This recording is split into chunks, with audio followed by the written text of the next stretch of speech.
सती मरत हरि सन बर मांगा। जन्म जन्म सिर पद अनुरागा। जही कारण हिम गिरि गिरचाई। जन्मी पार्वती तनु पाई। सती ने मरते समय भगवान हरि से यह वर मांगा कि मेरा जन्म जन्म में शिवजी के चरणों में अनुराग रहे। इसी कारण उन्होंने हिमाचल के घर जाकर पार्वती जी के शरीर में जन्म लिया। जब ते उमा सेल गृह जाई। सकल सिद्धि संपत्ति तय छाई। जह तय मुनि सु आश्रम कीने। उचित बास हिम भूधर दीने। जब से उमा जी हिमाचल के घर में जन्मी तब से वहाँ सारी सिद्धियाँ और संपत्तियाँ छा गई। मुनियों ने जहाँ तहाँ सुंदर आश्रम बना लिए और हिमाचल ने उनको उचित स्थान दिए। सदा सुमन फल सहित सद्रुम नव नाना जाति। प्रगति सुंदर सेल पर मनि आकर बहुभांति। उस सुंदर पर्वत पर बहुत प्रकार के सब सुंदर नए नए वृक्ष सदा पुष्प फल युक्त हो गए और वहाँ बहुत तरह की मनिया की खाने प्रकट हो गई। सरिता सब पुनीत जल बही। खग मृग मधु सुखी सब रही। सहज पयर सब जीवन त्यागा। गिरि पर सकल करी अनुरागा। सारी नदियों में पवित्र जल बहता है और पशु पक्षी भ्रमर सभी सुखी रहते हैं। सब जीव को अपना स्वाभाविक बैर छोड़ दिया और पर्वत पर सभी परस्पर प्रेम करते हैं। सो शैल गिरजा गृह आए। जिमि जनु ब्राह्म भक्ति ते पाए। नित नूतन मंगल ग्रह तासु। ब्रह्मादिक गावी जसु जासु। पार्वती जी के घर आ जाने से पर्वत ऐसा शोभायमान हो रहा है जैसा राम भक्ति को पाकर भक्त शोभायमान होता है। उस पर्वतराज के घर नित्य नए नए मंगलोत्सव होते हैं जिसका ब्रह्मादि यश गाते हैं। नारद समाचार सब पाए। कौतुक कही गिरि गेहि सिधाए। सेल राज बड़ आदर दीना। पद बखारी बर आसन दीना। जब नारद जी ने यह सब समाचार सुना तो वह कौतुक ही से हिमाचल के घर पधारे। पर्वतराज ने उनका बड़ा आदर किया और चरण धोकर उनको उत्तम आसन दिए। नारी सहित मुनिपद सिर नावा। चरण सुलित सबु भवन चावा। निज सौभाग्य बहुत गिरि बरना। सुता बोली मैली मुनि चरना। फिर अपनी स्त्री सहित मुनि के चरणों में सिर नवाया और उनके चरणों तक को सारे घर में छिड़कवाया। हिमाचल ने अपने सौभाग्य का बहुत बखान किया और पुत्री को बुलाकर मुनि के चरणों में डाल दिया। त्रिकाल गए सर्वज्ञ तुम। गति सर्वत्र तुम्हारी। कहो सुता के दोष गुण मुनिवर हृदय विचारी। और कहा, हे मुनिवर, आप त्रिकाल यज्ञ और सर्वज्ञ हैं। आपकी सर्वत्र पहुँच है, अतः आप हृदय में विचार कर कन्या के दोष गुण कहिए। कह मुनि बेंसी गूढ़ मृदुवानी। सुता तुम्हारी सकल गुण खानी। सुंदर सहज सुशील सयानी। नाम उमा अंबिका भवानी। नारद मुनि ने हंसकर रहस्य युक्त कोमल वाणी से कहा, तुम्हारी कन्या सब गुणों की खान है। यह स्वभाव से ही सुंदर सुशील और समझदार है। उमा अंबिका और भवानी इसके नाम हैं। सब लक्षण संपन्न कुमारी। होई संतत पिय प्यारी। सदा अचल एहि कर्ब अहिवाता। एहि ते जसु पे लिपित माता। कन्या सब सुलक्षणों से संपन्न है। यह अपने पति को सदा प्यारी होगी। इसका सुहाग सदा अचल रहेगा और इससे इसके माता पिता यश पावेंगे। होई पूज्य सकल जग माही। एहि सेवत कुछ दुर्लभ नाही। एहि कर नाम सुमरि संसारा। त्रिय चढ़ी पति विवर्त सिधारा। यह सारे जगत में पूज्य होगी और इसकी सेवा करने से कुछ भी दुर्लभ ना होगा। संसार में स्त्रियां इसका नाम स्मरण करके पतिव्रता रूपी तलवार की धार पर चढ़ जाएंगी। सेल सुलक्षण सुता तुम्हारी। सुनो जे अब अवगुण दुई चारी। अगुण अमान अमातु पितुहीना। उदासीन सब संशय छीना। हे पर्वतराज, तुम्हारी कन्या सुलक्षणी है। अब इनमें जो दो चार अवगुण हैं उन्हें भी सुन लो। गुणहीन, मानहीन, माता पिता विहीन, उदासीन, संशयहीन, लापरवाह, जोगी, जटिल, अकाम, मन, नगन, अमंगल वेश, अस्वामी, ही कह मिलई परिहस्त असिरेख। योगी जटाधारी निष्काम हृदय नंगा और अमंगल वेश वाला, ऐसा पति इसको मिलेगा। इसके हाथ में ऐसी ही रेखा पड़ी है। सुनि मुनि गिरा सत्य जिय जानी, दुख दंपति उमा हर्षानी। नारदहु यह भेदु न जाना, दशा न समझाव बिलगाना। नारद मुनि की वाणी सुनकर और उसके हृदय में सत्य जानकर पति पत्नी हिमवान और मैना को दुख हुआ और पार्वती जी प्रसन्न हुई। नारद जी ने भी इस रहस्य को नहीं जाना, क्योंकि सबकी बाहरी दशा एक सी होने पर भी भीतरी समझ भिन्न भिन्न थी। सकल सखी गिरजा गिरि मैना, पुलक शरीर भरे जल नैना। होई न मृषा देव ऋषि भाषा, उमा स्ववचनु हृदय धरि राखा। सारी सखियां पार्वती जी, पर्वतराज हिमवान और मैना सभी के शरीर पुलकित थे और सभी के नेत्रों में जल भरा था। देव ऋषि के वचन असत्य नहीं हो सकते, यह विचार कर पार्वती जी के मन में उन वचनों को हृदय में धारण कर लिया। उपजयो शिव पद कमल सनेहु, मिलन कठिन मन भाव संदेहु। जानिको अवसर प्रीति दराई, सखी उछंग बैठी पुनि जाई। उन्हें शिवजी के चरण कमलों में स्नेह उत्पन्न हो गया, परंतु मन में यह संदेह हुआ कि उनका मिलना कठिन है। अवसर ठीक न जानकर उमा ने अपने प्रेम को छुपा लिया और फिर वे सखी गोद में जाकर बैठ गई। झूठी न होई देव ऋषि बानी, सोचे दंपति सखी सयानी। उर्धरि धीर कहो गिरिराव, कहो नाथ का करियो उपाऊ। देव ऋषि की वाणी झूठ ना होगी, यह विचार कर हिमवान मैना और सारी चतुर सखियां चिंता करने लगी। फिर हृदय में धीरज धरकर पर्वतराज ने कहा कि हे नाथ, कहिए अब क्या उपाय किया जाए।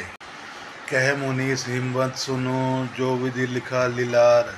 देव धनुज नर नाग मुनि, कोई ना मेट निहार। मुनीश्वर ने कहा कि हे हिमवान सुनो, विधाता ने ललाट पर जो कुछ लिख दिया है उसको देवता, दानव, मनुष्य, नाग और मुनि कोई नहीं मिटा सकते। तदपि एक मैं कहूँ उपाय, होई करे जो दई सहाय।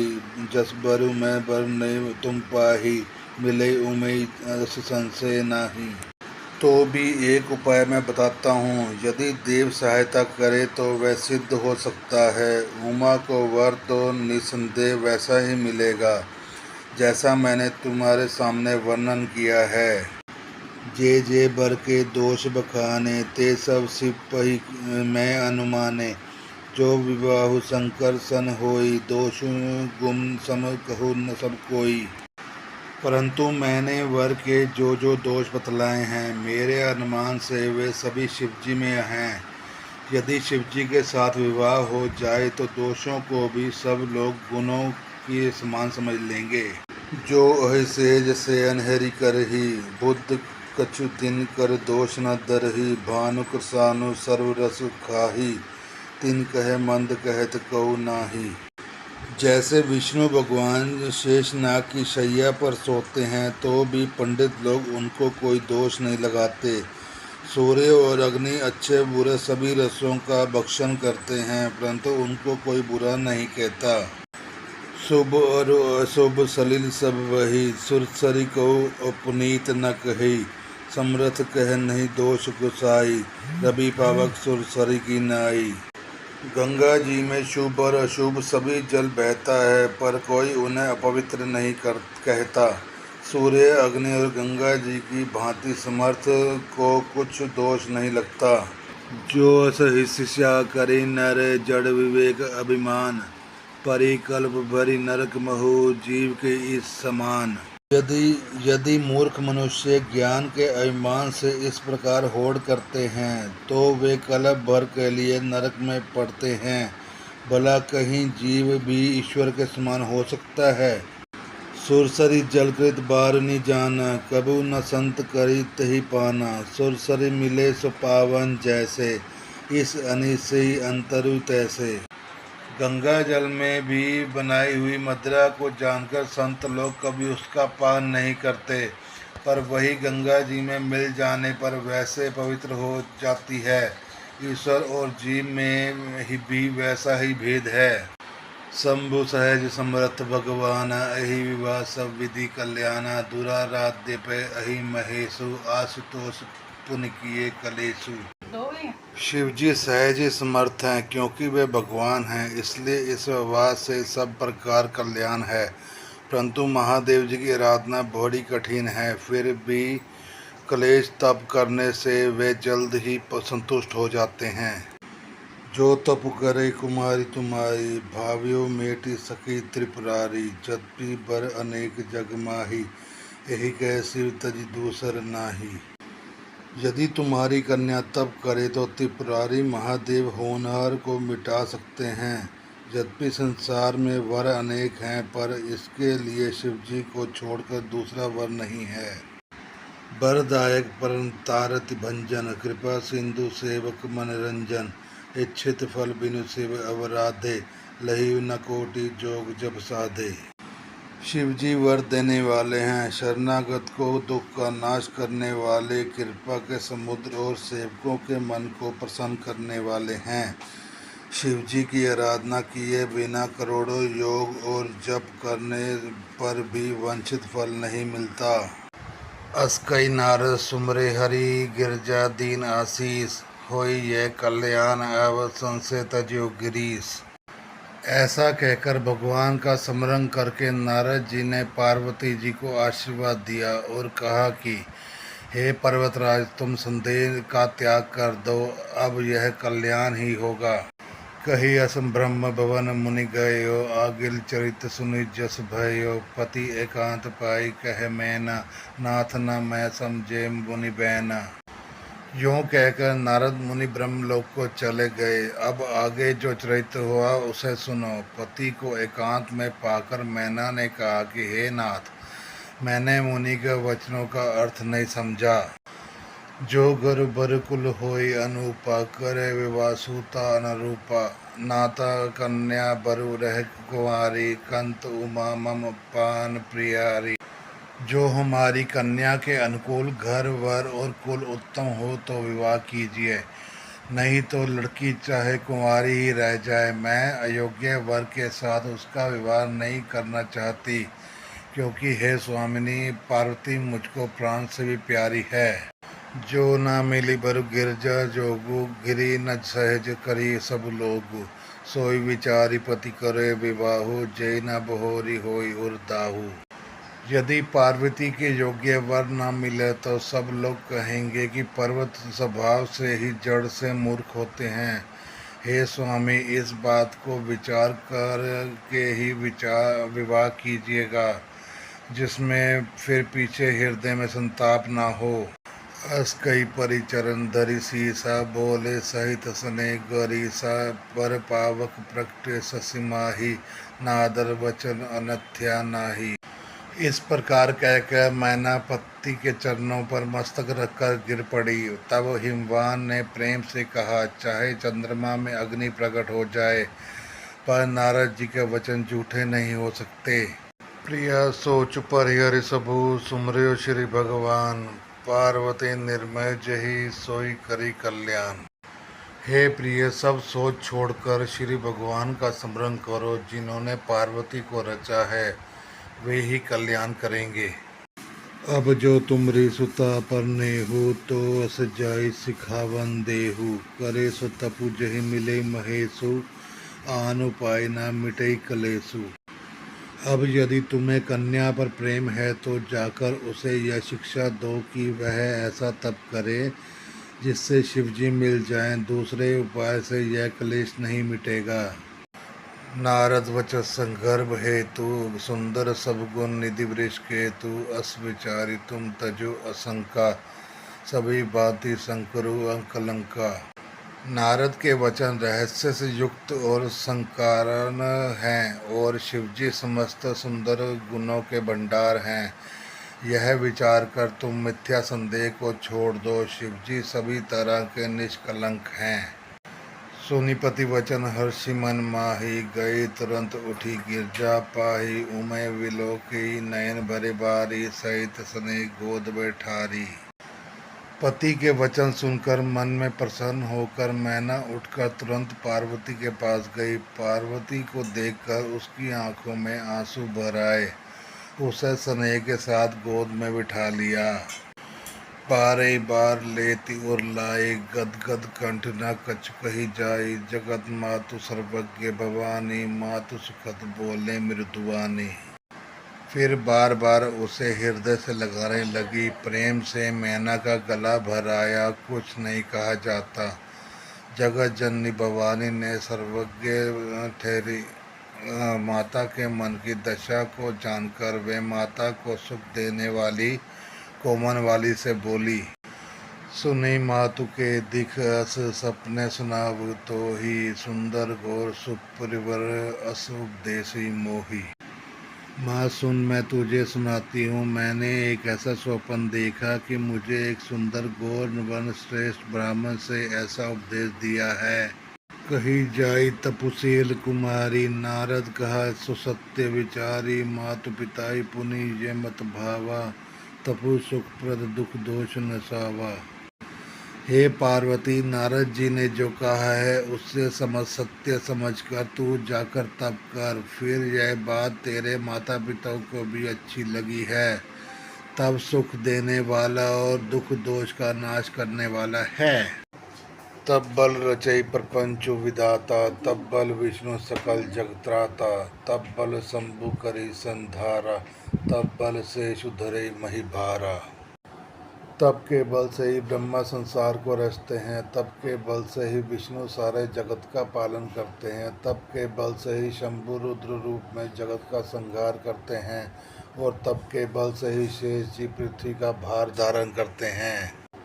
तप आधार सब सृष्टि भवानी, करी जाय तप अस जिए जानी। सुनत वचन विस्मृत महतारी, सपन सुनायो गिरी हकारी। हे भवानी, सारी सृष्टि तब के ही आधार पर है। ऐसा जी में जानकर तू जाकर तप कर। यह बात सुनकर माता को बड़ा अचरज हुआ और उसने हिमवान को बुलाकर वह स्वप्न सुनाया। मातु पिताई बहुविधि समझाई, चली माता भय हर्षाई। प्रिय परिवार पिता और माता भय विकल मुख आवना बाता। माता पिता को बहुत तरह से समझाकर बड़े हर्ष के साथ पार्वती जी तप करने के लिए चली। बड़े प्यारे कुटुंबी पिता और माता सब व्याकुल हो गए। किसी के मुंह से बात नहीं निकलती। बेद सिरा मुनि आई तब सभी कहा समझाई। पार्वती महिमा सुनत रहे प्रबोधि पाई। तब देवशिरा मुनि ने आकर सबको समझाकर कहा। पार्वती जी के महिमा सुनकर सबको समाधान हो गया। उर्धरी उमा प्राणपति चरना, जाय विपिन लागी तपु करना। अति सुकुमार न तन तप जोगु, पति पद सुमरे तजे सब भोगु। प्राणपति शिव जी के चरणों को हृदय में धारण करके पार्वती जी वन में जाकर तप करने लगी। पार्वती जी का अत्यंत सुकुमार शरीर तप के योग्य नहीं था, तो भी पति के चरणों का स्मरण करके उन्होंने सब भोगों को तज दिया। नित नव चरण उपज अनुरागा, बिसरई दे तपई मनु लागा। सबत सहस मूल फल खाए, सागु खाई सत वर्ष गवाए। स्वामी के चरणों में नित नया अनुराग उत्पन्न होने लगा और तप में ऐसा मन लगा कि शरीर की सारी सुध बिसर गई। 1000 वर्ष तक उन्होंने मूल और फल खाए, फिर 100 वर्ष तक साग खाकर बिताए। कुछ दिन भोजन बारी बतासा, किए कठिन कुछ दिन उपवासा। बेल पाती मही परी सुखाई, 3 सहस सबत सोई खाई। कुछ दिन जल और वायु का भोजन किया और फिर कुछ दिन कठोर उपवास किए, जो बेल पत्र सूख कर पृथ्वी पर गिर जाते थे। 3000 वर्ष तक उन्हें को खाया।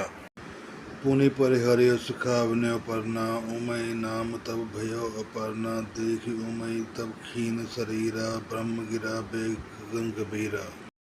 फिर सूखे पर्ण पत्ते भी छोड़ दिए। तभी पार्वती जी का नाम अपर्णा हुआ। तब से उमा का शरीर क्षीण देखकर आकाश में गंभीर ब्रह्मवाणी हुई।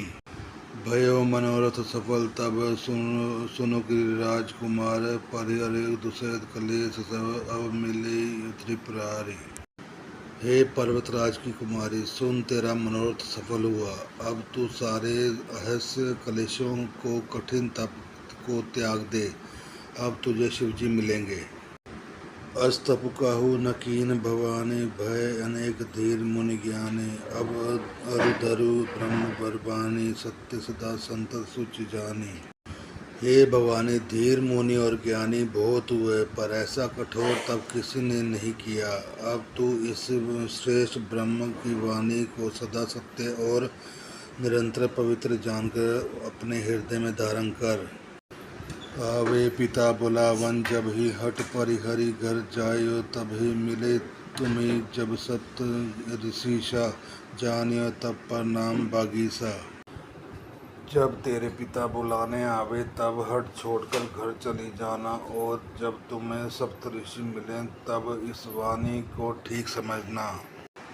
सुनत गिरा विधि गगन बखानी, पुलक गात गिरजा हर्षानी। उमा चरित सुंदर मैं गावा, सुनत शंभु कर चरित सुहावा। इस प्रकार आकाश में कई ब्रह्मा की वाणी को सुनते ही पार्वती जी प्रसन्न हो गई और हर्ष के मारे उसका शरीर पुलकित हो गया। मैंने पार्वती जी का सुंदर चित्र सुनाया, अब शिव जी का सुहावना चरित्र सुनो। जब ते सती जाय तनु त्यागा, तब ते सिम मन भयो विरागा। जपी सदा रघुनायक नामा, जह तय सुनई राम गुण ग्रामा। जब से सती ने जाकर शरीर त्याग किया, तब से शिवजी के मन में वैराग्य हो गया। वे सदा ही श्री रघुनाथ जी का नाम जपने लगे और जहाँ था श्री रघुनाथ जी के गुणों की कथाएं सुनने लगे। चिंतानंद सुखदाम से विगत मोह मद काम, विरचई मही धरि हृदय हरि, सकल लोक अभिराम। चिंतानंद सुख के दाम, मोह मद और काम से रहित शिवजी संपूर्ण लोकों को आनंद देने वाले भगवान श्री हरि श्री रामचंद्र जी के हृदय में धारण कर भगवान के ध्यान में मस्त हुए पृथ्वी पर विचरने लगे। कतुई मुनि उपदेशी ज्ञाना, कतु राम गुण गरी बखाना। जत्पि अकाम तत्पि भगवाना, भक्त विरे दुख दुखित सुजाना। वे कहीं मुनियों को ज्ञान का उपदेश करते और कहीं श्री रामचंद्र जी के गुणों का वर्णन करते थे। तत्पि सुजान, शिवजी निष्काम हैं तो भी वे भगवान अपने भक्त सती के वियोग के दुख में दुखी हैं। यही विधि गयो काल बहु बीती, नित ने होई राम पद प्रीति। नेम प्रेम शंकर कर देखा, अभिचल हृदय भक्ति के रेखा। इस प्रकार बहुत समय बीत गया। श्री रामचंद्र जी के चरणों में नित नई प्रीति हो गई। शिवजी के कठोर नियम, अनन्य प्रेम और उनके हृदय में भक्ति की अटल टेक हो जब श्री रामचंद्र जी ने देखा। प्रगटे राम कृतज्ञ कृपाला, रूपशील निधि तेज विशाला। बहु प्रकार शंकरी सराहा, तुम बिनु अस्मृतु को निर्वाहा। तब कृतज्ञ उपकार मानने वाले कृपालु, रूप के शील के भंडार, महान तेज पूज्य भगवान श्री रामचंद्र जी प्रकट हुए। उन्होंने बहुत तरह से शिवजी की सराहना की और कहा कि आपके बिना ऐसा कठिन व्रत कौन निभा सकता है। बहुविधि राम शिवई समझावा, पार्वती कर जन्म सुनावा। अति पुनीत गिरजा के करने, बिस्तर सहित कृपा निधि बरनी। श्री रामचंद्र जी ने बहुत प्रकार से शिवजी को समझाया और पार्वती जी का जन्म सुनाया। कृपा निधान श्री रामचंद्र जी ने विस्तार पूर्वक पार्वती जी के अत्यंत पवित्र करने का वर्णन किया।